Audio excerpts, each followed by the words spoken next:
Hello everyone, thank you for joining me today. I want to take this opportunity to share with you a bit about my journey in art at this point, while talking over this recent digital painting study I've done, and address some common questions I receive about my art background and journey forward. Of course, to eliminate the embarrassment of messing it up on stream, I worked on the conversation and large relationship offline first. Once I felt confident enough, I started the remainder of the process on a live stream talking with some of you guys while completing this study. I came across Xu Laoshi's channel not long ago while talking to my current teacher about improving my coloring in digital art. My teacher Wei Laoshi recommended Xu Laoshi's channel to me, and with only a few videos I was hooked. Coincidentally, he just published an art book very recently, and I purchased that book without hesitation. Now, after finishing the book from cover to cover, it's time for a practical study session to apply some of the key concepts that were mentioned in the book. I think it's important to set some ground rules for art appreciation because everyone's taste is different, especially for people who are less experienced in art. They tend to judge art as good or bad based on its resemblance to their perceived object, fantasy or real. For me, my definition of good art at my current stage of artistic journey is as follows. Number 1, the big picture. Does the piece look interesting enough to grab my attention? Usually the main contributors are composition, color, lighting, and the subject. Number 2, the details.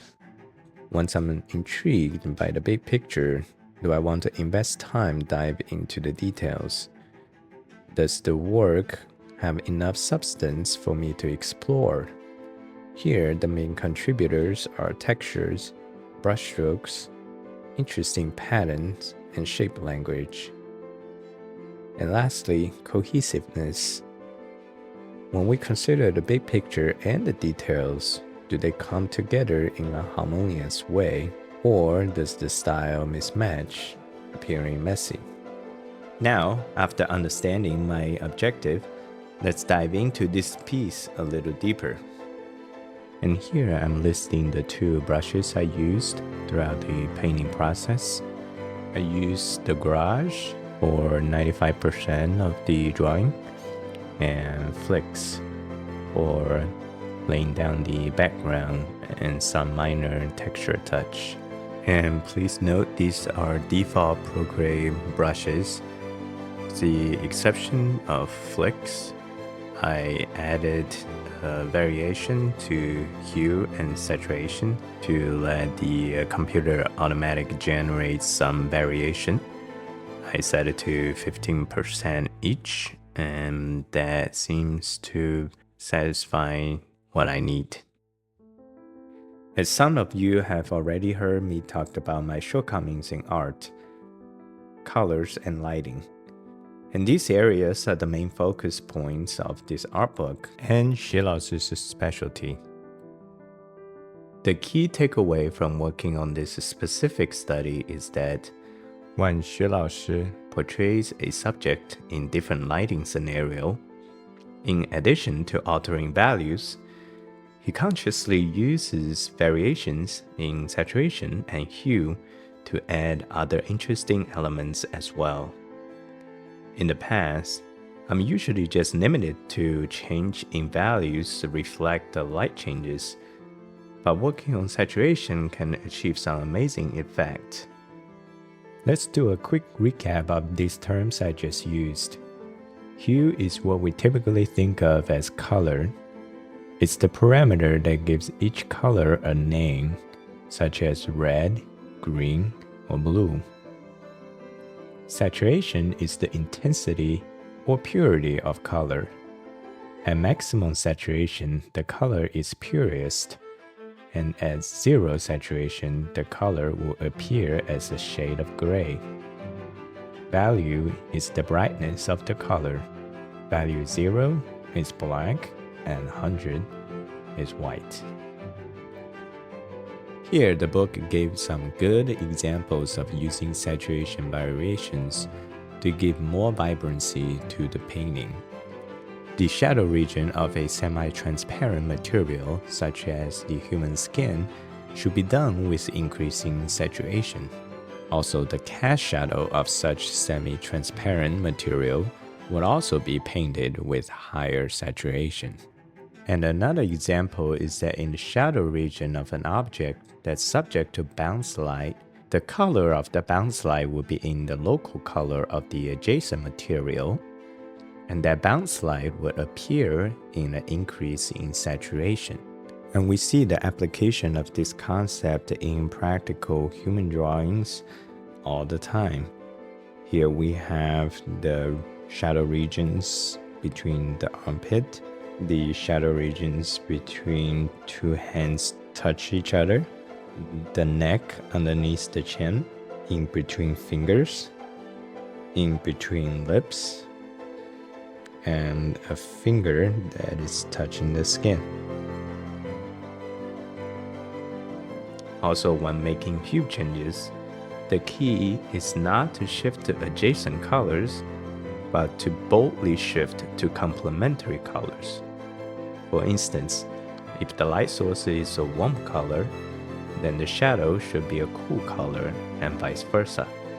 The famous Monet's haystack demonstrated this concept masterfully. Let's take a look at his paintings of haystacks in different environments.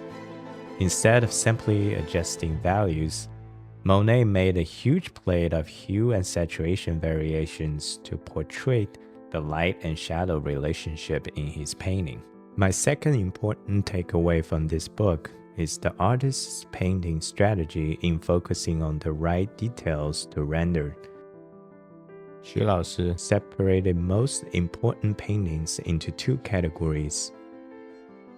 One has a strong light source, where there is a distinct light terminator on the subject, like these reference images, and one with only ambient light in the environment, and the subjects do not have a light terminator like these reference images.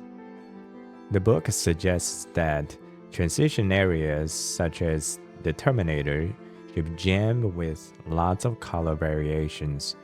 Mr. Xi claims that he can judge the skill level of an artist simply by examining how well the artist handles each transitional area in the painting. If the lighting scenario creates a distinct terminator on the subject, Mr. Xi suggests we focus our efforts specifically on the terminator. Secondary focuses will be the body features such as the eyes, nose, mouth, hair, the hands, and etc. Everything else would fall into the tertiary priority, where we should try our hardest to suppress the distraction. In practical terms, lowering the contrast.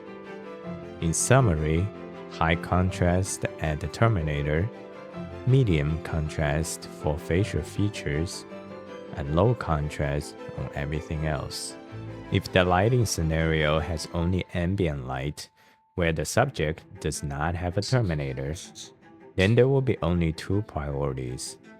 The number one priority will be both the silhouette of the figure and the body features. Then the secondary priority will be everything else. The last important takeaway from the artist is that one can spend an unlimited amount of time working on a painting. However, just understand this: more does not equal better.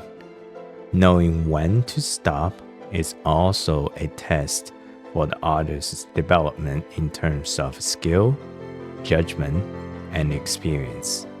At this point, I've presented my key takeaways from the book The Resonance of Light by Xu YouDian Laoshi, based on the first read-through and my first practice painting. If you have made it this far, I would say thank you so much. The progress video is only about halfway finished. So I'm going to talk my personal art development journey for the remainder of the video. At the age of 3, my parents discovered my passion for drawing when I spent an entire afternoon doodling on my grandparents' bedroom wall. I was too young to have any teacher willing to accept me at the time, so I waited until age 4 to formally enroll into an art class. It was until the age of 5 that my artistic journey took a significant turn when I began study under the guidance of a local renowned art teacher, Xu YouDian Laoshi, who was responsible for my art development until I moved to the United States at the age of 14. Zhang Laoshi was a local famous art teacher due to his high success rate in developing art students who would win many international and national awards, and his students had a high success rate for receiving admissions into China's best fine art schools. From age 5 to 9, I was mostly doing children's art, where the focus was on color and brush strokes. Zhang Laoshi never emphasized on forms. He told us there was no right or wrong. The expression of feelings through vivid color and bold brushstrokes are the definition of a good art. I listened to the words, but never truly understood what he meant because I always thought fine art needs to look fine, like photorealism. Under Zhang Laoshi's teaching, my colleagues at my work have won a number of national and international awards. Even when I looked at my award-winning paintings, I never understood why they were good. On my own, I like to draw cartoon and anime characters, which Zhang Laoshi prohibited his students from drawing because he said that builds bad habits. Of course, as I grew older, I took less of that restriction into heart. I drew those forbidden anime drawings amongst my friends, but never in front of grown-ups, nor Zhang Laoshi's classroom. In the traditional school of thought in art development, it is deemed that children under the age of 9 to 10 are usually too young to understand 3D shapes and perspective. Therefore, the introductory course to realism drawing is only taught at the starting age of 9 to 10 for regular students. I was the same way. After turning 9, my work assignment had switched from vivid color children's paintings to sketches of basic shapes like cubes, spheres, prisms, flasks, vase, and etc. The goal was to capture the perfect form and apply perfect grayscale shading to demonstrate the understanding of lighting. At that time, none of my classmates who started with me at the age of 5 were still around. I was quite burned out, but I never quit simply because I did not like the idea of quitting. Zhang Laoshi also saw that I had no passion in art anymore, but he was happy to collect the private tutor tuition my parents were paying. Truth to be told, my parents never really wanted me to have any deep development in art neither. The reason they sent me to art school was mostly to use it as a babysitting facility. They were happily paying the tuition and let Zhang Laoshi watch over me. Zhang Laoshi knew that neither my parents nor I care about art, so he just gave me some assignments to draw every time I went there, but paid very little attention to me. In summary, my art development journey in my early childhood was a dreadful one, all because I was too stubborn to quit. When I moved to the United States, it was my excuse to finally stop my art training. Most art teachers I encountered in school wouldn't know how to properly train me anyway. My parents would need to find another expert coach to further develop my art skills, which none of us had the intention to do. Therefore, my art development journey was put on hold from the day I moved to the United States until March of 2020, when I downloaded Procreate, bought an Apple Pencil, and rediscovered my passion for art through a new journey in digital art. Needless to say, when I started, my ego was writing checks that my body couldn't cash. I thought it was good, couldn't see that it was bad, and I was having fun day after day. Objectively, I drew for about 2 years and went from super bad to okay. My passion never died. I drew every day and had fun. The only thing was that I wasn't making progress in an efficient manner. The only reason I knew I was bad was because after a little while, I would go back to look at my older drawings, the work that I used to be proud of, which now turned into something really cringe-worthy to look at. But still, at the time, I thought I was still good. Only the me in the past was bad. And this cycle kept repeating until I realized that maybe I was never objectively good. Not until the end of 2022 did I discover my current art teacher Xu Laoshi's YouTube channel. Getting to know Xu Laoshi and his team was like finding an oasis after a long walk in the desert. My art development journey has officially begun. I finished his charcoal portrait class.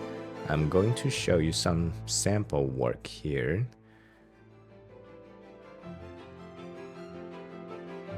And now I'm walking through the anatomy and classic human figure drawing class. Xu Laoshi's course taught me the appreciation for traditional art, and with the skill developed in traditional art, I could carry over to digital art. Now, what you're seeing here is the timestamp of my current art development journey. When someone asks me, what's the most important thing to improve one's art skill? My answer is always interest, and do whatever you can to keep the passion alive. The art development journey can last a person's lifetime. As long as you keep on drawing every day, you are guaranteed to improve. Those who want to improve with brute force will get burned out and quit. They may improve very fast for a short period of time. They may be ahead of you, but as long as you keep on going non-stop, and they do, you will catch up to them and surpass them. Slow and steady wins the race. And there you have it, my friend. Wish me and you an adventurous journey on our art development path. If you have made it this far and haven't hit the like or subscribe button, I hope this video has earned those actions. As always, I'll see you next time. Bye bye.